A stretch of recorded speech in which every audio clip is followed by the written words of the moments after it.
Hey, okay, so today I'm going to do another Food for Faith video. I stopped at the Railroad Museum behind me, so the video makes it look fake, but it's not. I'm standing at the Railroad Museum in town because it was a nice quiet spot I could get away and record a video real quick.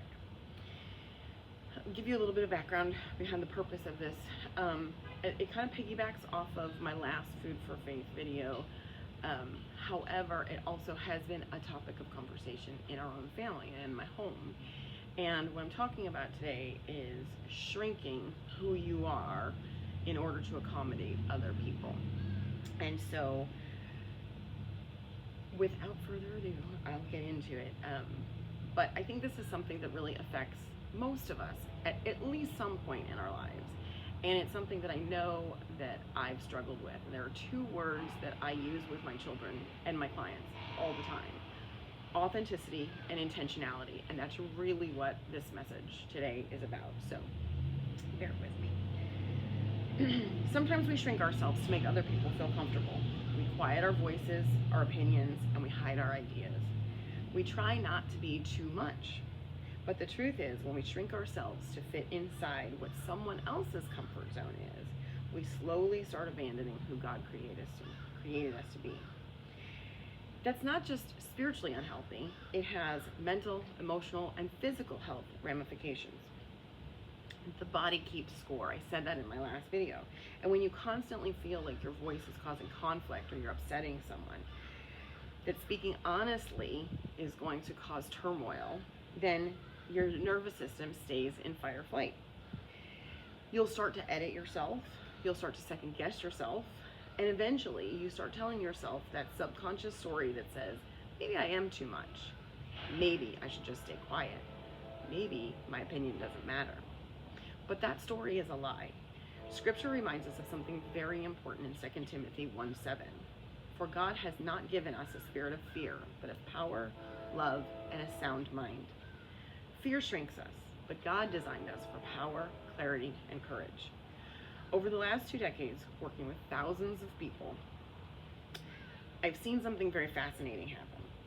So many people are physically ill, not just from their poor nutrition or lifestyle choices, but from living disconnected to their authentic self. They suppress their voice, their convictions, and their purpose.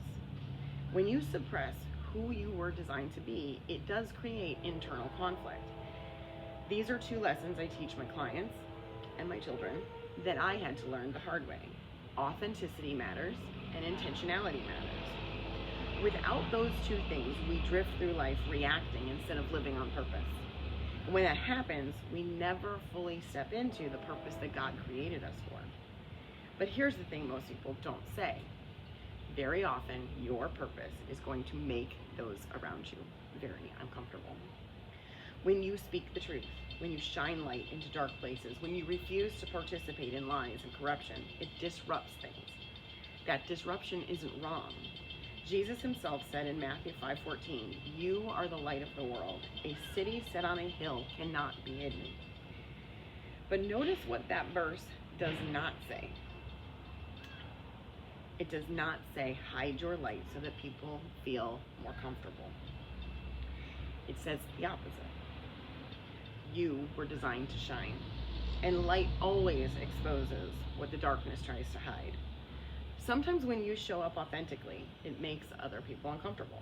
Not because you were wrong, but because it reminds them of the places where they are not being honest with themselves or living authentically. And that discomfort is not your responsibility. Your responsibility is to live in alignment with the person that God created you to be. Galatians 1:10 says it clearly. Am I now seeking the approval of man or of God? If I were still trying to please people, I would not be a servant of Christ. If you spend your life trying to keep everyone else comfortable, you will eventually betray your calling. But when you live authentically and intentionally, something incredible happens. You stop shrinking. You stop apologizing for existing, and you start walking in the purpose that God placed inside of you long before anyone else had an opinion about it. So if you've been feeling like you have to shrink yourself lately, this is your reminder. You were never designed to be small. You were designed to be faithful. Faithfulness sometimes means speaking the truth, standing firm, and shining light, even when it makes other people uncomfortable. Because this world does not need a smaller version of who you are. It just needs the real version. You guys have a great weekend.